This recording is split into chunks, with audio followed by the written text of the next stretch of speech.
Hi guys, Freddy here. Welcome back to another Retro RPG. At the end of another week and the end of another poll, we've got a resounding win for Shadowrun 4th edition, a runaway leader. So I'll cover that on the desktop in a second, and I'll be back at the end of the video with some other channel related stuff and other stuff about the poll. I hope to see you there. So this is Shadowrun 4th edition. Now this came out in 2005 and is the first version of Shadowrun released by a company which wasn't Fazer. Now, Fazer went out of the publishing business, but still exists because it licenses out the titles. And it licensed out to WizKid Games, which themselves were founded by Jordan Weissman, who founded Fazer back in the day and was responsible. He's very much the father of Shadowrun. But they licensed it onwards for publication to Fanpro, who also have a long relationship with Shadowrun because they're the German publishers, because Shadowrun's massively popular in Germany and had a lot of unique source books published by Fanpro under license from Fazer back in the day. So the guys at Fanpro had a lot of experience with the Shadowrun universe. So it was not like the modern version of Twilight 2000 where it has no relation at all to the older version. This is definitely an evolution. These were players and lovers of Shadowrun who went on to create their own version under license. But let's have a look at the back cover first of all. The shadows have evolved. The year is 2070. The world is not only awakened, it's wired. Cyber and bioware implants make your meat body better than flesh, while the wireless matrix enhances your perceptions with hyper-real senses. Deals are made in steel and lead, more often than gold or nuyen. Success and failure live only a razor's edge apart. Creatures of myth and legend walk the streets, while the arcane skills of spell-slingers are in high demand. Above it all, monolithic megacorps bleed the world dry, sabotaging each other in covert cutthroat competition as they go to war over the bottom line. You're a shadowrunner, a street operative, scratching out a living on the mean sprawl streets. You may be human, elf, dwarf, or troll. From lethal street samurai to well-connected info brokers, spell-slinging mages to code-cracking hackers. No matter what, you're a professional. Corporate pawn or deniable asset, you get the job done. Shadowrun 4th edition offers a completely new rule system that's simple, integrated, and accessible. The state-of-the-art has also been advanced, introducing a new level of augmented reality, new gear, and new magical discoveries. This hardbook rulebook contains all the rules game masters and players need to create characters and ongoing adventures set in the popular Shadowrun universe. So that's what it is. It's taking it forward. Mostly they're changing the way decking works, the hacking part of the rules, because in the time between Shadowrun coming out and 4th edition coming out, the world had very much evolved. Mobile internet was becoming a reality instead of just fiction. So we start off with a story, as most Shadowrun books do. And then we've got a lovely table of contents, which help us find everything. There's lots of lots of credits here to the writing team. I noticed amongst the illustrations that Dave Alsop of Games Workshop, I believe he used to be, did a lot of great work. They credit the original creators, Jordan Weissman, Bob Charette, Paul Hume, Tom Dowd, L. Ross Babcock III, Sam Lewis, and Dave Wiley. Previous material, they credit everyone who's contributed to Shadowrun over the years. A summary about how much they've loved doing this, and a bunch of websites which maybe exist after 16 years. And then it welcomes you to the shadows, going over the basics. So basics of dice rolling, what's a role-playing game, role-playing Shadowrun, what the runners do. Going over the basic types. So they're introducing faces here, as well as magicians, adepts, hackers, riggers, street samurai. So they're listed as hackers instead of deckers for a change. We've got the matrix, we've got the astral plane, beyond the basics, shadow activity, just going through different things you might do. You know, breaking and entering, courier runs, data steals, extractions, hooding, smuggling, structure hits, wet work. And then we go through the history. So they're taking it on a few years. Obviously, the first edition was set in 2050, and the world has had many events. So we've got things like, if we flick on a page here, or a couple of pages, we've got President Dunkelson mentioned.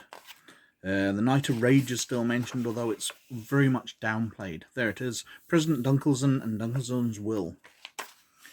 Ghostwalker emerging, the Year of the Comet, the Matrix Crash 2, and that's the big change for this edition. So basically, in first, second, and third edition, you had decking, where you took a physical deck and you plugged it into things, and you hacked networks. And that was the Matrix. Now, to take that forward, they had the Matrix get attacked and destroyed for a second time, because it happened back in the history of the game. With the Matrix destroyed, they've reinvented it, and now the wireless Matrix exists, where you can attack things at a distance. It's a lot more like the hacking in Cyberpunk 2020, or even back to Cyberpunk 2013, where you can attack other people through their devices. So if Street Samurai has various cybernetics installed in his body and he's not secured himself properly, a hacker can hack the devices, shut down his cyber eyes, shut down his wired reflexes, cripple the guy. Which is an interesting effect. Of course, it does mean that basically you're switching off your Wi-Fi networks as soon as you go into anything. But the Matrix Crash 2 is the big lore change to introduce all these changes in rules. Anyway, carrying on through. Got Life on the Edge, so what's it's like? Welcome to the machine, Matrix 2.0, it's Big Brother's watching. Just lots of background things to give you an idea of the world. The big 10 corporations. What sports are like, music, the nightlife. Advertising, what television's like, fashion, sex trade, the dark side of the world, organized crime. Just going through everything to flesh out beyond just history. And then we've got the game concepts. So, abstract nature of rules, target numbers and hits, how the rules work. Carrying on through, critical successes, time, and then we go into the attributes. So we've got agility, body, strength, charisma, intuition, logic, willpower. So the attributes have changed slightly because they're not the same as before. We've got the character's edge, which is a new attribute as well. Essence still exists. Initiative still exists. It's the same game but tweaked in various ways. So you're still rolling a lot of d6s, but there's new attributes and there's new ways of doing things. We'll deal with that more as we come onto the skills section. So we've got magic, gear, skills, your contacts, your cyberware, your lifestyle, and then we're into meta-humanity. Well, as I've said many times before in the first edition book, I loved the way they drew the species. The Da Vinci's Vitruvian Man style, with them stood with their arms outreached so you could see the differences in the species, basically wearing their boxer shorts. But they've gone for more stylized pictures. So we've got a dwarf here, who looks just like a biker but squashed. His head is oval in the wrong direction. Doesn't look like any kind of dwarf I've seen. We've got humans who look almost demonic. Elves, how that's really different from a human, points on the ears is about it. Orcs, okay, you can see they've got tusks and things, and trolls are radically different to humans, but they're all in line with the way they've been. So we've got the edge attribute explained, and then we're onto the character creation system. So choosing your meta type. They've taken away the system where you would set your preferences, whether you're preferring to have high attributes, high skills, where you're spending points to buy a meta type. And now you've got build points, and you're spending them. So if you want to buy a meta type, you need to spend the build points on those. And you get various advantages and higher physical attributes. You've got your physical attributes, your skills, and then we've got qualities. Now, qualities cost build points are basically the advantages of the system. So, if you want to be ambidextrous, it costs you 5 build points. And we've got a bunch of them in here. Now, they are slightly different to standard advantages and disadvantages, but they're very much in line. If you're used to advantages and disadvantages from GURPS or many other games, these will look familiar. And we have negative qualities. So if you need more build points, you want to make your character more powerful, you can buy disadvantages, negative qualities. You may not earn more than 35 build points from purchasing negative qualities. So you can have an addiction, allergies, astral beacons, bad lucks, code blocks, combat paralysis. You're an elf poser, you've got gremlins, just various things in the Shadowrun universe which will penalize your character. And we've got the resources, so what you're going to spend your money on during character creation. Various magical things. And then we've got templates. Now this is a fantastic add-on.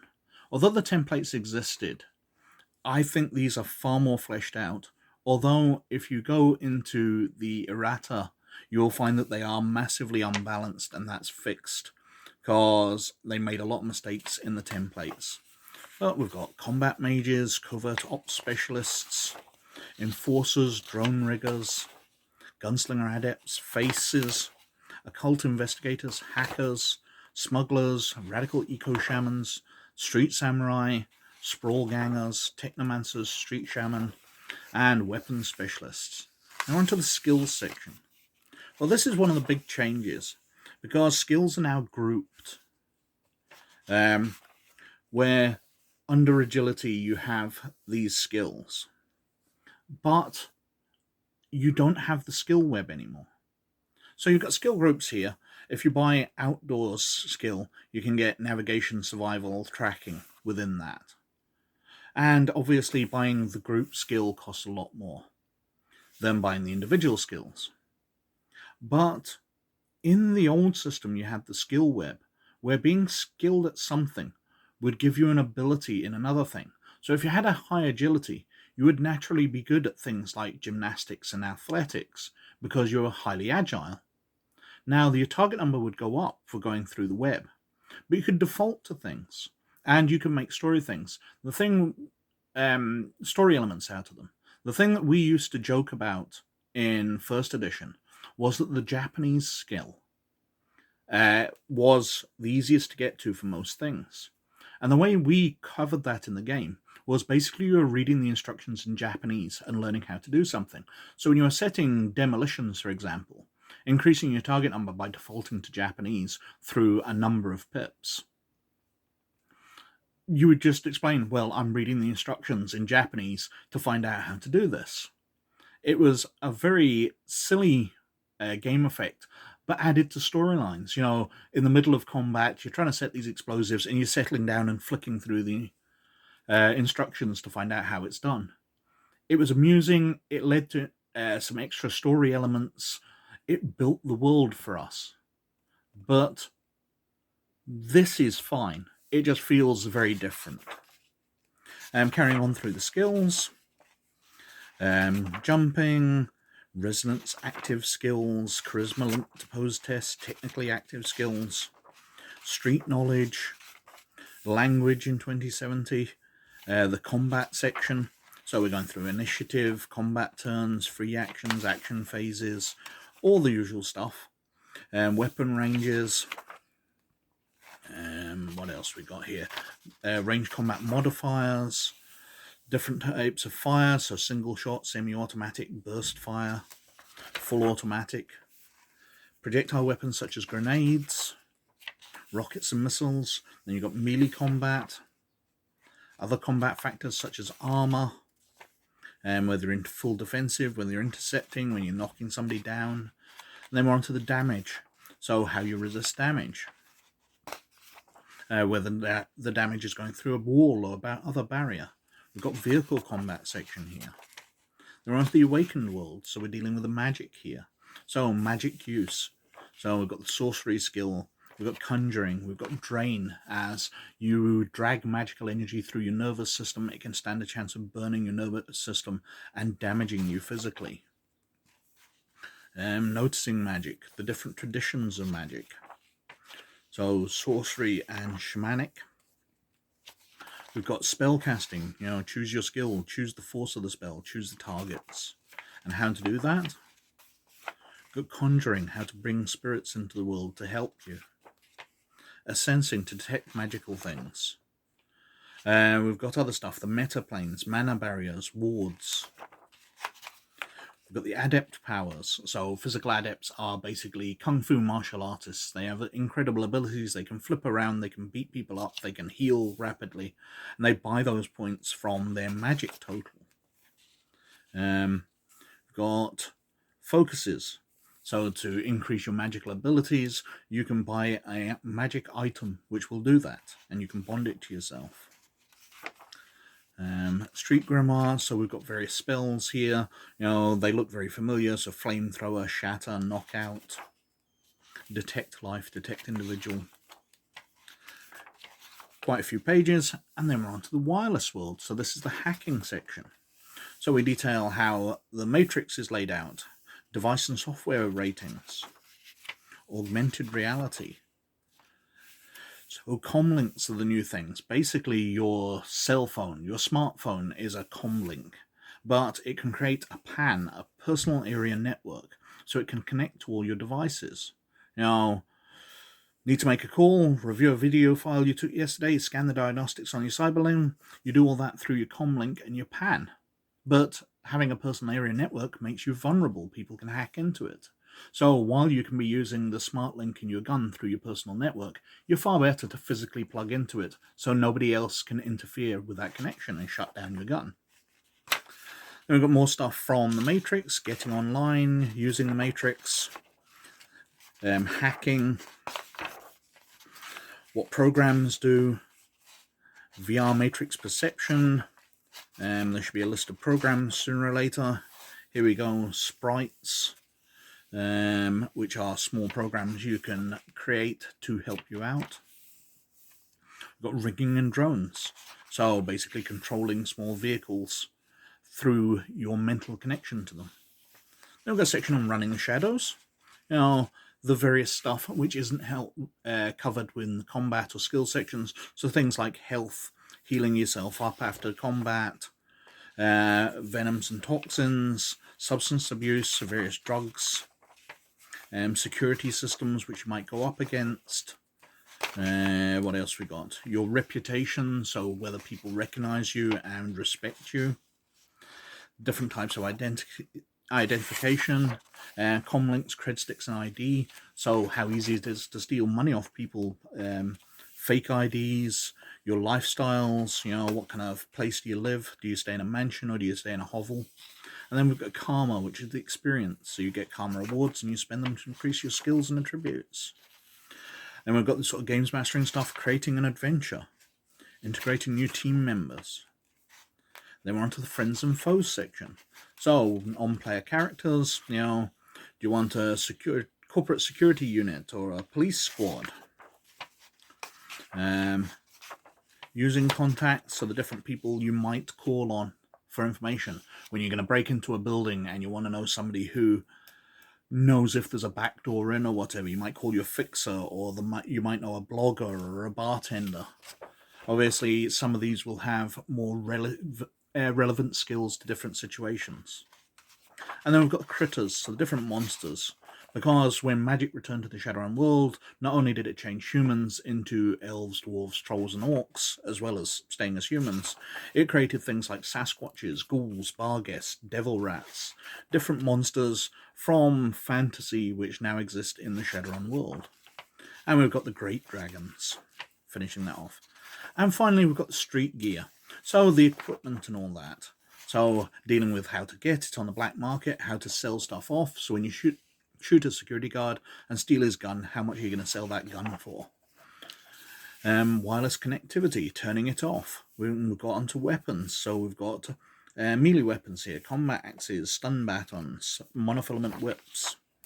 We've got different types of bows here, crossbows, throwing weapons, tasers, holdout pistols, light pistols, heavy pistols, machine pistols, assault rifles, so many guns, special weapons, medium machine guns. And then we've got firearm accessories, where they want to set up a bipod so you can do sniping, periscope, a quick draw holster, smart gun systems, sound suppressors, all the kind of things you like to fancy your gun up. Different types of ammunition, armor piercing, discarding sabo, APDS rounds, which go through armor more easily, assault cannon rounds, explosive rounds, flechette, gel, tracer rounds. We've got different types of grenades. Then we're onto the armor itself here. So some of it's like business suits and things with armor built in, so you can wander the streets while being armored, but still look normal, rather than wearing a big heavy set of security armor. But everything goes up to that. So we've got ordinary types, actually in business clothes, right up to full body armor here. Riot shields. Then we've got the electronics, so comm links, SIM modules, biometric readers, electronic paper, RFID tags. What else we got? Communications and countermeasures, so jammers, data chips and software, skill softs. You can buy skills on chip and plug them in to give yourself skills you haven't spent experience buying. We've got SimSense, Augmented Reality, ID and cred sticks, tools, vision enhancers, so much equipment, because Shadowrun in many ways is a shopping game where you get your money and you go out and shop for stuff to make your character so much better. Audio enhancements, sensors, break and entering tools, security devices, survival gear, different types of chemicals. What was there? Grapple gun there. You can become Batman. Biotech, so monitors, medkits, dock wagon contracts, so when you've been shot and taken out, the ambulance turns up and rescues you with heavy weapons and charges you an absolute fortune for it, but your character survives. Disguises, and then we're onto the cyberware section, which is very trimmed down from other versions, but everything's still there. Your cyber eyes, cyber ears, different types of bodywear, bone lacing, cosmetic modifications, etc. Grapple guns, internal muscle replacements, wired reflexes, cyber limbs, cyber implant weapons. You can have a weapon built into your cyber hand. Different types of bioware, including the ortho skin pockets, superthyroid glands. And then we've got vehicles and drones. So different vehicles, many of them looking very familiar. The Harley-Davidson Scorpion, which we covered in the Riggers book recently, Mitsubishi Night Sky, the big expensive car, the Eurocar Westwind 3000, Ares City Masters, bikes, security vehicles, and heavy vehicles such as Banshees and the Federated Boeing Commuter, which is an Osprey type vehicle. And then we've got a few drones at the end. And we've got a little table of contents at the back.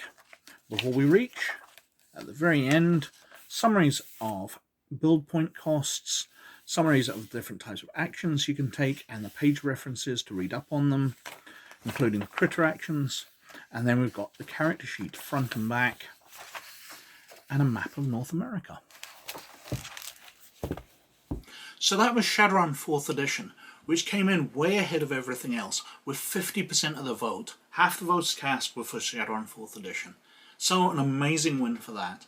And with that dropped out of the poll due to it winning, I've replaced it with the Men in Black role-playing game by West End Games from 1997.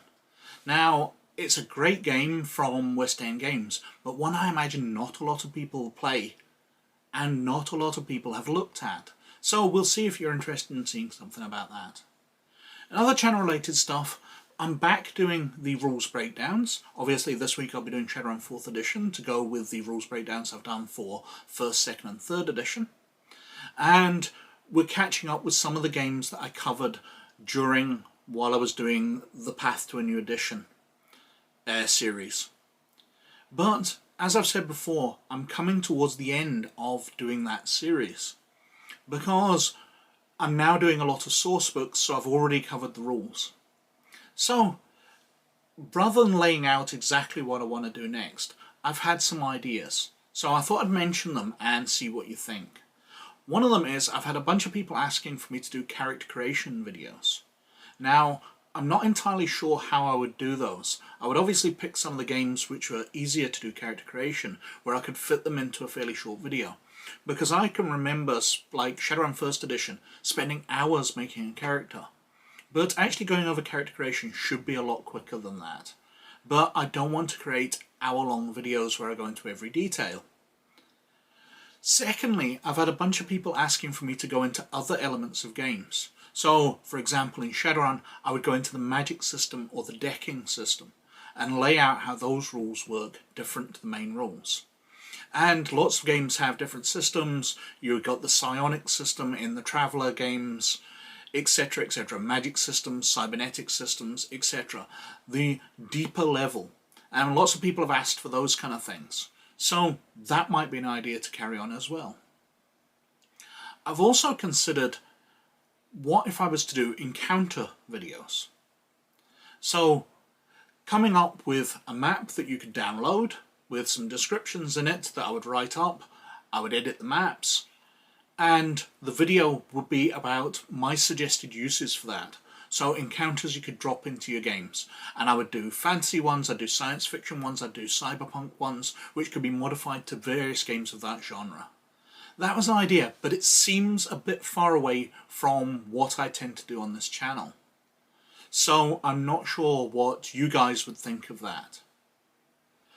And finally, my thought has been, and again this is away from the core part of the channel, to do a house rules series of videos.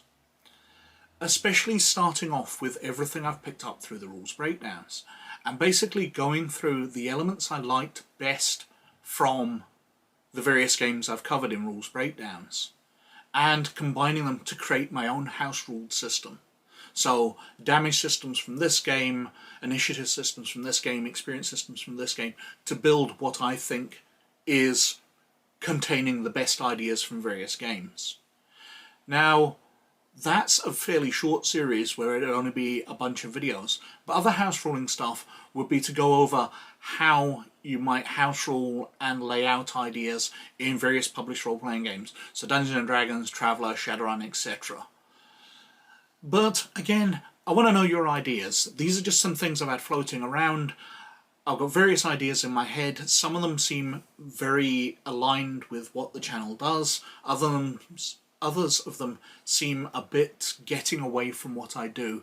So, especially the creating encounters videos. While that would be quite interesting to do, I like the idea of doing that, I'm not sure it'd be useful to you guys at all, because I think you're probably all playing your games and you're skilled at that. That's more aiming towards starting role players, I think.